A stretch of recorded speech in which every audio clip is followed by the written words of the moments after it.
ইরানের রাজধানী তেহরানে পারমাণবিক স্থাপনায় হামলার পর ইসরায়েল জুড়ে বিশেষ নিরাপত্তা পরিকল্পনার অংশ হিসেবে জরুরি অবস্থা জারি করা হয়েছে। ইরানের পাল্টা হামলার আশঙ্কায় এমন পদক্ষেপ নিয়েছে তেল আবিব। এদিকে জরুরি অবস্থা জারির কার্যকরী পদক্ষেপ হিসেবে জেরুজালেমে লম্বা সময় ধরে সাইরেন বাজানো হয়েছে। ইরানের সংবাদ মাধ্যমের বরাত দিয়ে ইউরেনিয়াম সমৃদ্ধ অঞ্চলগুলোতে ইসরায়েলি সামরিক হামলার বিষয়টি নিশ্চিত করেছে দেশটির সেনাবাহিনী। ইসরায়েলি সামরিক মুখপাত্র বলেন, নেশন অব লায়ন্স নামে পূর্ব পরিকল্পিত একটি সামরিক অভিযানের অংশ হিসেবে ইরানের পারমাণবিক ও সামরিক স্থাপনাগুলোতে লক্ষ্যবস্তু করে হামলা চালানো হয়েছে। ইরানের কাছে এমন পরিমাণে উপাদান আছে যা দিয়ে তারা কয়েকদিনের মধ্যেই 15টি পারমাণবিক বোমা তৈরি করতে পারে।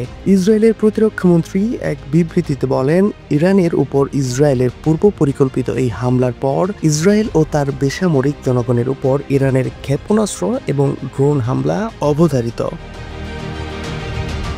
বিবৃতিতে প্রতিরক্ষামন্ত্রী যোগ করে বলেন, মধ্যপ্রাচ্যের চলমান টানাপোড়েনে ইসরায়েলে সরাসরি ইরানের পাল্টা হামলার সম্ভাবনা একেবারেই নিশ্চিত।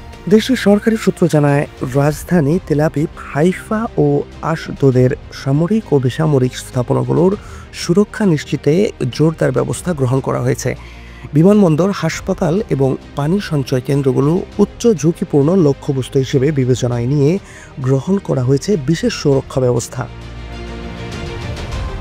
আন্তর্জাতিক বিশ্লেষকরা বলছেন, এই মুহূর্তে পশ্চিম এশিয়ায় চরম উত্তেজনার সৃষ্টি হয়েছে, যা আরও বড় সংঘাতে রূপ নিতে পারে।